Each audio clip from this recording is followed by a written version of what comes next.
നമസ്കാരം, ജന്മഭൂമിയിലേക്ക് സ്വാഗതം. ചന്ദ്രനിൽ ജലസാന്നിധ്യമുണ്ടെന്ന് ആദ്യമായി കണ്ടുപിടിച്ചത് ഭാരതത്തിന്റെ ചന്ദ്രയാൻ മിഷൻ ആയിരുന്നു. അത്ഭുത ആദരവോടുകൂടിയായിരുന്നു ശാസ്ത്രലോകം അന്ന് ആ വാർത്ത കേട്ടത്. എന്നാൽ നമ്മൾ ആദ്യം കരുതിയിരുന്നതിനേക്കാൾ വളരെയധികം ജലാംശം ചന്ദ്രനിലുണ്ട് എന്ന തെളിവുകളാണ് ഇപ്പോൾ പുറത്തു വരുന്നത്. ശാസ്ത്രലോകത്തെയും മുഴുവൻ ലോക രാജ്യങ്ങളെയും ഞെട്ടിച്ചുകൊണ്ട് ഭാരതത്തിന്റെ അഭിമാന സ്തംഭമായ ISRO ആണ് ഈ നിർണായക വിവരങ്ങൾ പുറത്തുവിട്ടിരിക്കുന്നത്. ഭൂമിക്ക് പുറത്ത് മറ്റു ഗ്രഹങ്ങളിൽ കുടിയേറാൻ ശ്രമിക്കുന്നവർക്ക് ഊർജം പകരുന്നതാണ് ഇപ്പോൾ പുറത്തു വന്നിരിക്കുന്ന വിവരം. ഏതൊരു ഗ്രഹത്തിലെയും ജീവൻ സാധ്യമാകുന്നതിൽ സവിശേഷ പ്രാധാന്യം അർഹിക്കുന്നതാണ് അവിടെയുള്ള ജലസാന്നിധ്യം.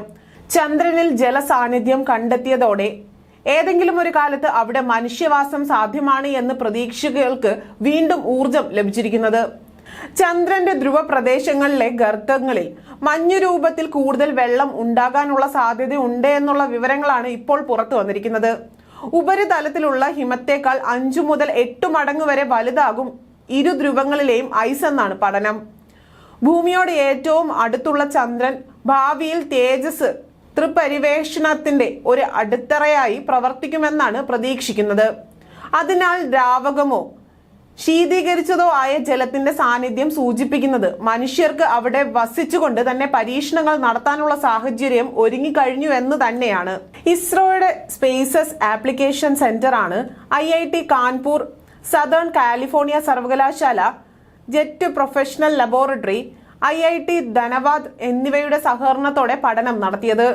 നിർണായക കണ്ടെത്തലുകൾ journal of ഫോട്ടോഗ്രാമെട്രി and remote sensing പ്രസിദ്ധീകരിച്ചു.